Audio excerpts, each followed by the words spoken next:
Bolsonaro sobe porque ele utiliza a máquina governamental desavergonhadamente, como nunca ocorreu no país. Isso, evidentemente, tem que ter algum efeito em algum momento. Ele mente descaradamente, então ele joga sobre o seu adversário mentiras em série, instilando medo no eleitorado, o medo de que serão fechadas igrejas, o medo de que o aborto será legalizado, o medo de que as drogas serão liberadas. Tudo isso compõe um bolo que se combina com uma melhoria efetiva do ambiente econômico.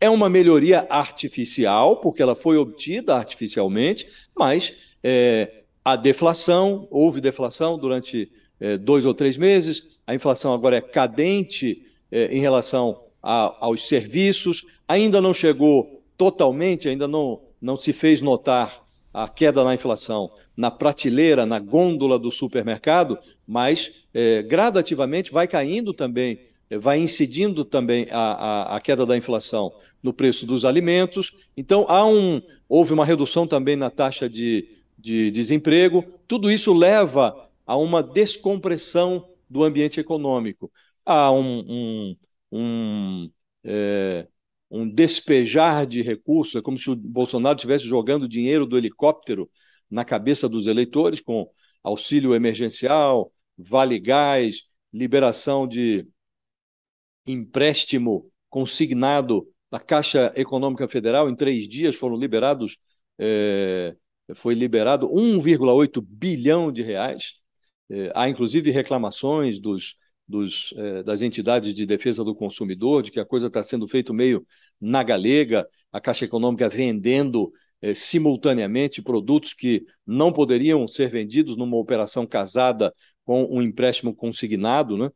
Houve liberação de 1 bilhão de reais pela Caixa Econômica para empreendedorismo, sobretudo para mulheres pobres que queiram empreender. A Caixa acabou de anunciar a liberação de uma linha de crédito de 1 bilhão de reais.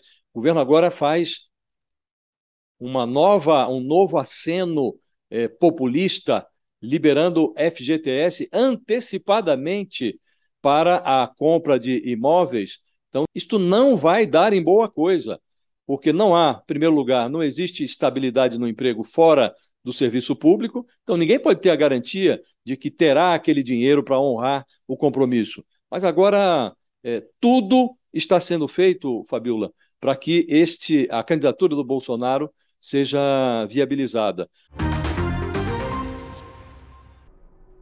Esse é o mesmo documento de mais de 1.000 páginas que o Brasil submeteu para a OCDE, com basicamente a situação do país em vários setores que a OCDE exige que haja vamos dizer assim, uma padronização dentro das regras da OCDE para que o Brasil possa fazer parte do clube desses países desenvolvidos. São critérios ambientais, critérios de educação, são vários critérios. Bom, ontem nós revelamos o que o Brasil disse em relação ao meio ambiente. Mentiu, omitiu e distorceu informações.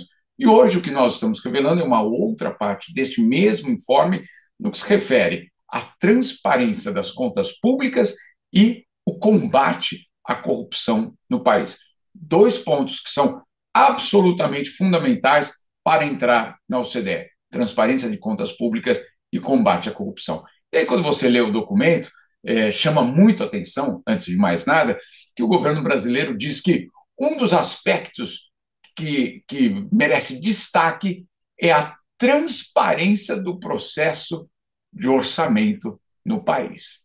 Transparência do processo de orçamento no país.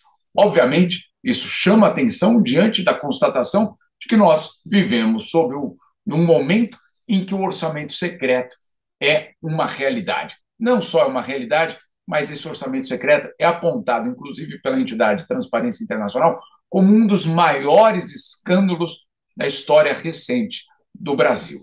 Então, obviamente, o Brasil tenta mostrar para a OCDE, Fabiola, que não existe orçamento secreto. Na verdade, ele esconde o orçamento secreto. Né? Esse, pelo menos, é a tentativa. Esse é um dos pontos.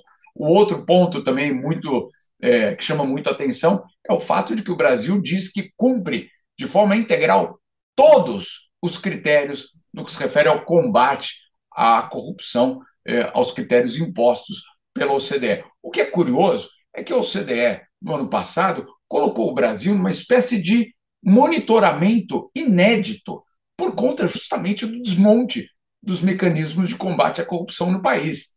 E aí o Brasil vai lá e diz para a OCDE: olha, OCDE, eu cumpro com todos os instrumentos que vocês nos exigem. Obviamente, é algo que colabora, na verdade, soma aquilo que a gente já tinha colocado ontem. Um informe que eu diria que talvez fale de algum outro país, Fabiola, porque do Brasil não é. Né? Se você ler aquele relatório, já nesses 2 capítulos que nós estamos colocando, primeiro meio ambiente e agora transparência e anticorrupção, é muito bonito. Pena que não é sobre o Brasil. Não, é uma atividade privada. Vamos partir daí e no interesse público. Esse é um primeiro ponto. O segundo ponto que você apontou, está falando em criminalizar. Veja bem, nesse projeto, além da criminalização, tem a indenização no campo civil e tem uma inversão de princípios. Ou seja, aquele instituto de pesquisa que apresentar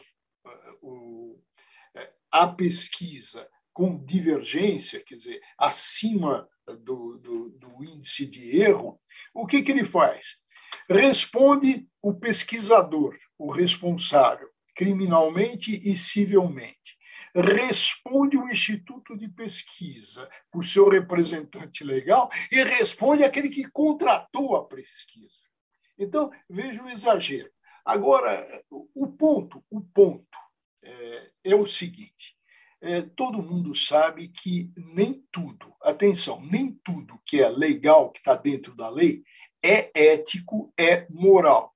O que se está fazendo e que o Arthur Lira está fazendo na Câmara tem um aspecto de legalidade, porque o poder pode discutir isso, pode ser apresentado o projeto, mas não é ético, não é moral a essa altura do campeonato, o primeiro ponto.